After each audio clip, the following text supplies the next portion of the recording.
പൗലോസ് അപ്പോസ്തലൻ ഗലാത്യക്കാർക്ക് എഴുതിയ ലേഖനം, അദ്ധ്യായം 1. അഭിവാദനം.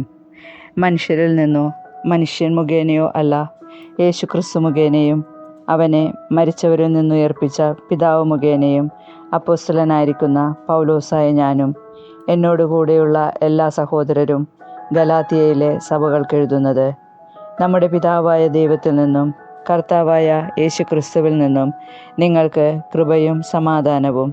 തിന്മ നിറഞ്ഞ ഈ യുഗത്തിൽ നിന്ന് നമ്മെ മോചിപ്പിക്കേണ്ടതിന് നമ്മുടെ പിതാവായ ദൈവത്തിൻ്റെ അഭീഷ്ടമനുസരിച്ച് നമ്മുടെ പാപങ്ങൾക്ക് വേണ്ടി അവൻ തന്നെ ബലിയർപ്പിച്ചു. ദൈവത്തിന് എന്നേക്കും മഹത്വമുണ്ടായിരിക്കട്ടെ. ആമേൻ. മറ്റൊരു സുവിശേഷമില്ല. ക്രിസ്തുവിൻ്റെ കൃപയിൽ നിങ്ങളെ വിളിച്ചവനെ നിങ്ങൾ ഇത്ര പെട്ടെന്ന് ഉപേക്ഷിക്കുകയും വ്യത്യസ്തമായ ഒരു സുവിശേഷത്തിലേക്ക് തിരിയുകയും ചെയ്യുന്നതിൽ എനിക്ക് ആശ്ചര്യം തോന്നുന്നു. വാസ്തവത്തിൽ മറ്റൊരു സുവിശേഷമില്ല. എന്നാൽ നിങ്ങളെ ഉപദ്രവിക്കാനും ക്രിസ്തുവിൻ്റെ സുവിശേഷത്തെ ദുഷിപ്പിക്കാനും ആഗ്രഹിക്കുന്ന കുറേ ആളുകളുണ്ട്. ഞങ്ങൾ നിങ്ങളോട് പ്രസംഗിച്ചതിൽ നിന്ന് വ്യത്യസ്തമായ ഒരു സുവിശേഷം ഞങ്ങൾ തന്നെയോ സ്വർഗത്തിൽ നിന്ന് ഒരു ദൂതൻ തന്നെയോ നിങ്ങളോട് പ്രസംഗിച്ചാൽ അവൻ ശപിക്കപ്പെട്ടവനാകട്ടെ. ഞങ്ങൾ നേരത്തെ നിങ്ങളോട് പറഞ്ഞ പ്രകാരം തന്നെ ഇപ്പോഴും ഞാൻ പറയുന്നു. നിങ്ങൾ സ്വീകരിച്ച സുവിശേഷമല്ലാതെ മറ്റൊന്ന് ആരെങ്കിലും നിങ്ങളോട് പ്രസംഗിച്ചാൽ അവൻ ശപിക്കപ്പെട്ടവനാകട്ടെ. ഞാനിപ്പോൾ മനുഷ്യരുടെ പ്രീതിയാണോ അന്വേഷിക്കുന്നത്, അതോ ദൈവത്തിൻ്റേതാണോ? അഥവാ മനുഷ്യരെ പ്രസാദിപ്പിക്കാൻ ഞാൻ യത്നിക്കുകയാണോ? ഞാൻ ഇപ്പോഴും മനുഷ്യരെ പ്രസാദിപ്പിക്കുന്നവനായിരുന്നെങ്കിൽ ക്രിസ്തുവിൻ്റെ ദാസനാവുകയില്ലായിരുന്നു. അപ്പോസ്തലനാകാനുള്ള വിളി. സഹോദരരെ, ഞാൻ പ്രസംഗിച്ച സുവിശേഷം മാനുഷികമല്ല എന്ന് നിങ്ങളെ ഞാൻ അറിയിക്കുന്നു. എന്തെന്നാൽ മനുഷ്യനിൽ നിന്നല്ല ഞാനത് സ്വീകരിച്ചത്, ആരും അതെന്നെ പഠിപ്പിച്ചതുമില്ല. യേശുക്രിസ്തുവിൻ്റെ വെളിപാടിലൂടെയാണ് അതെനിക്ക് ലഭിച്ചത്. മുമ്പ് യഹൂദമതത്തിലായിരുന്നപ്പോഴത്തെ എൻ്റെ ജീവിതത്തെപ്പറ്റി നിങ്ങൾ കേട്ടിട്ടുണ്ടല്ലോ. ഞാൻ ദൈവത്തിൻ്റെ സഭയെ കഠിനമായി പീഡിപ്പിക്കുകയും അതിനെ ഉന്മൂലനം ചെയ്യാൻ പരിശ്രമിക്കുകയും ചെയ്തിരുന്നു. എൻ്റെ വംശത്തിൽപ്പെട്ട സമപ്രായക്കാരായ അനേകരേക്കാൾ യഹൂദമതകാര്യങ്ങളിൽ ഞാൻ മുൻപന്തിയിലായിരുന്നു. എൻ്റെ പിതാക്കന്മാരുടെ പാരമ്പര്യങ്ങളിൽ അത്യധികം തീക്ഷ്ണതയുമായിരുന്നു. എന്നാൽ ഞാൻ മാതാവിൻ്റെ ഉദരത്തിലായിരിക്കുമ്പോൾ തന്നെ ദൈവം എന്നെ പ്രത്യേകം തിരഞ്ഞെടുത്തു. തൻ്റെ കൃപയാൽ അവിടുന്ന് എന്നെ വിളിച്ചു. അത് അവിടുത്തെ പുത്രനെപ്പറ്റി വിജാതിയരുടെ ഇടയിൽ പ്രസംഗിക്കാൻ അവനെ എനിക്ക് വെളിപ്പെടുത്തി തരേണ്ടതിനായിരുന്നു. ഞാനൊരു മനുഷ്യൻ്റെയും ഉപദേശം തേടാൻ നിന്നില്ല. എനിക്ക് മുമ്പേ അപ്പോസ്തലന്മാരായവരെ കാണാൻ ഞാൻ ജെറുസലേമിലേക്ക് പോയതുമില്ല. മറിച്ച് ഞാൻ അറേബ്യയിലേക്ക് പോവുകയും ദമാസ്കസിലേക്ക് തിരിച്ചു വരികയും ചെയ്തു. 3 വർഷത്തിനു ശേഷം കേപ്പായെ കാണാൻ ഞാൻ ജെറുസലേമിലേക്ക് പോയി. അവനോടൊത്ത് 15 ദിവസം താമസിക്കുകയും ചെയ്തു. കർത്താവിൻ്റെ സഹോദരനായ യാക്കോബിനെ അല്ലാതെ അപ്പോസ്തലന്മാരിൽ മറ്റാരെയും ഞാൻ കണ്ടില്ല. ഞാൻ നിങ്ങൾക്കെഴുതുന്ന ഇക്കാര്യങ്ങൾ വ്യാജമല്ല എന്നതിന് ദൈവം സാക്ഷി. തുടർന്ന് ഞാൻ സിറിയ, കിലീക്യ എന്നീ പ്രദേശങ്ങളിലേക്ക് പോയി. യൂദയായിലുള്ള ക്രിസ്തുവിൻ്റെ സഭകൾ അപ്പോഴും എന്നെ നേരിട്ടറിഞ്ഞിരുന്നില്ല. ഒരിക്കൽ നമ്മെ പീഡിപ്പിച്ചിരുന്നവൻ താൻ ഉന്മൂലനം ചെയ്യാൻ ശ്രമിച്ച വിശ്വാസം ഇപ്പോൾ പ്രസംഗിക്കുന്നു എന്ന് മാത്രം അവർ കേട്ടിരുന്നു. എന്നെ പ്രതി അവർ ദൈവത്തെ മഹത്വപ്പെടുത്തി. പൗലോസ് അപ്പോസ്തലൻ ഗലാത്യക്കാർക്ക് എഴുതിയ ലേഖനം, അദ്ധ്യായം 2.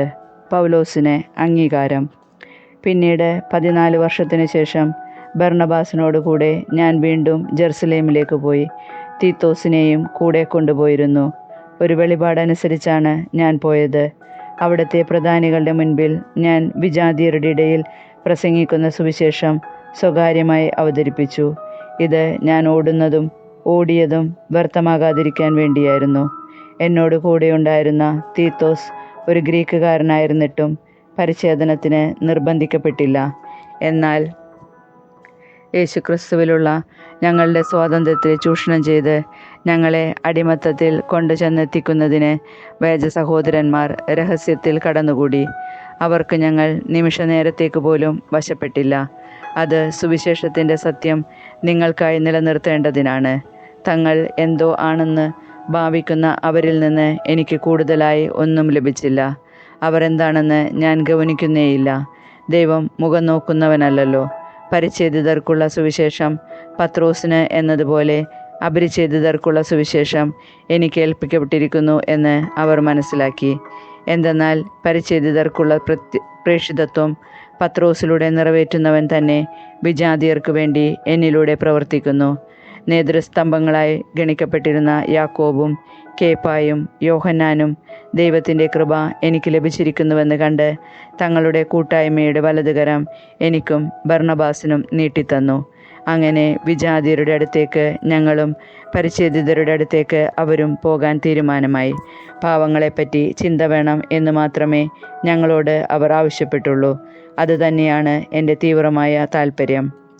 അഭിപ്രായ ഭിന്നത. എന്നാൽ കേപ്പ അന്ത്യോക്യയിൽ വന്നപ്പോൾ അവനിൽ കുറ്റം കണ്ടതുകൊണ്ട് ഞാൻ അവനെ മുഖത്തു നോക്കി എതിർത്തു.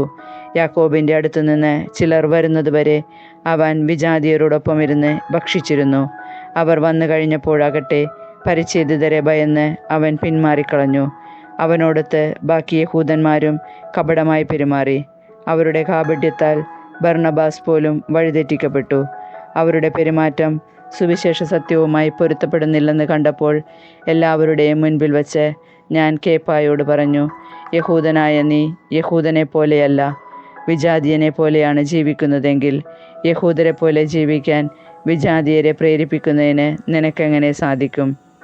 വിശ്വാസത്തിലൂടെ നീതീകരണം. നാം തന്നെ യഹൂദരായി ജനിച്ചവരാണ്, വിജാതിയരിലെ പാപികളായിട്ടല്ല. എന്നിരിക്കലും നിയമത്തിൻ്റെ അനുഷ്ഠാനത്തിലൂടെയല്ല, യേശുക്രിസ്തുവിലൂടെയുള്ള വിശ്വാസത്തിലൂടെയാണ് ഒരുവൻ നീതീകരിക്കപ്പെടുന്നതെന്ന് നമുക്കറിയാം. നിയമാനുഷ്ഠാനം വഴിയല്ല, ക്രിസ്തുവിലുള്ള വിശ്വാസം വഴി നീതീകരിക്കപ്പെടേണ്ടതിനാണ് നാം തന്നെയും യേശുക്രിസ്തുവിൽ വിശ്വസിച്ചത്. എന്തെന്നാൽ നിയമാനുഷ്ഠാനം വഴി ഒരുവനും നീതീകരിക്കപ്പെടുകയില്ല. എന്നാൽ ക്രിസ്തുവിൽ നീതീകരിക്കപ്പെടാനുള്ള പരിശ്രമത്തിൽ തന്നെ നമ്മൾ പാപികളായി കാണപ്പെട്ടുവെങ്കിൽ ക്രിസ്തു പാപത്തിൻ്റെ ശുശ്രൂഷകനാണോ? തീർച്ചയായും അല്ല. ഞാൻ നശിപ്പിച്ചവ ഞാൻ തന്നെ വീണ്ടും പണിതുയർത്തുന്നുവെങ്കിൽ ഞാൻ അതിക്രമം കാണിക്കുകയാണ്.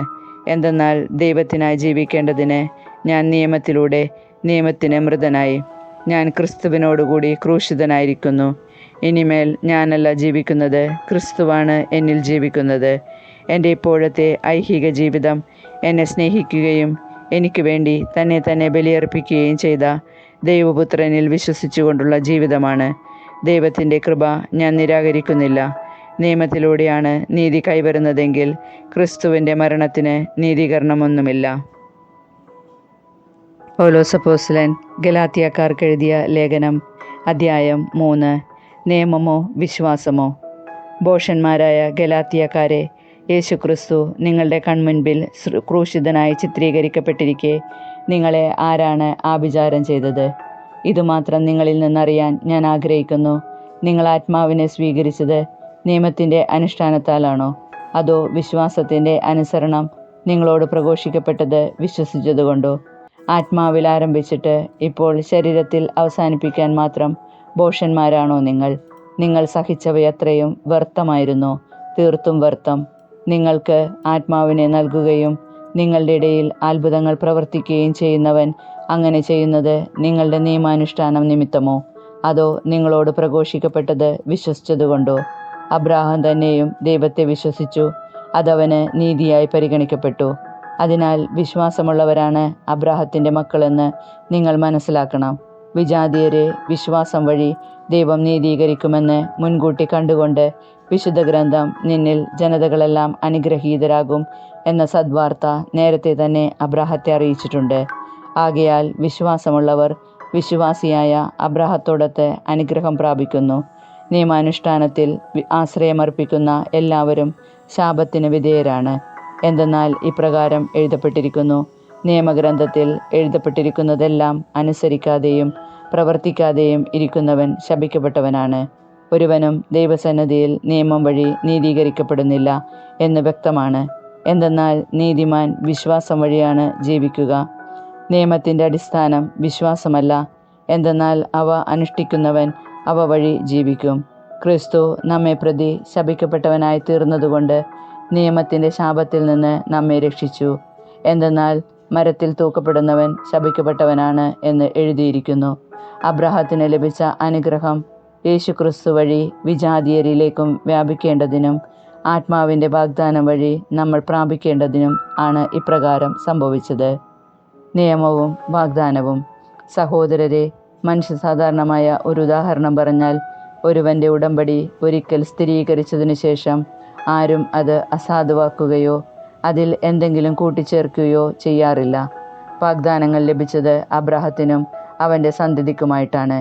പലരെ ഉദ്ദേശിച്ച് സന്തതികൾക്ക് എന്ന് അതിൽ പറഞ്ഞിട്ടില്ല. പ്രത്യുത ഒരുവനെ ഉദ്ദേശിച്ച് നിന്റെ സന്തതിക്ക് എന്നാണ് പറഞ്ഞിരിക്കുന്നത്. അത് ക്രിസ്തുവിനെ ഉദ്ദേശിച്ചാണ്. ഞാൻ പറയുന്നത് ഇതാണ്: 430 വർഷങ്ങൾക്ക് ശേഷം നിലവിൽ വന്ന നിയമം ദൈവം പണ്ട് തന്നെ സ്വീകരിച്ച ഉടമ്പടിയെ, വാഗ്ദാനത്തെ നീക്കിക്കളയത്തക്ക വിധം അസാധുവാക്കുകയില്ല. എന്തെന്നാൽ പാരമ്പര്യാവകാശം നിയമത്തിൽ നിന്നാണ് ലഭിക്കുന്നതെങ്കിൽ അത് ഒരിക്കലും വാഗ്ദാനത്തിൽ നിന്നായിരിക്കുകയില്ല.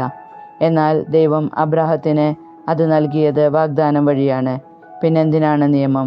വാഗ്ദാനം സിദ്ധിച്ചതിന് സന്തതി ലഭിക്കുന്നതുവരെ പാപങ്ങൾ നിമിത്തം നിയമം നൽകപ്പെട്ടു.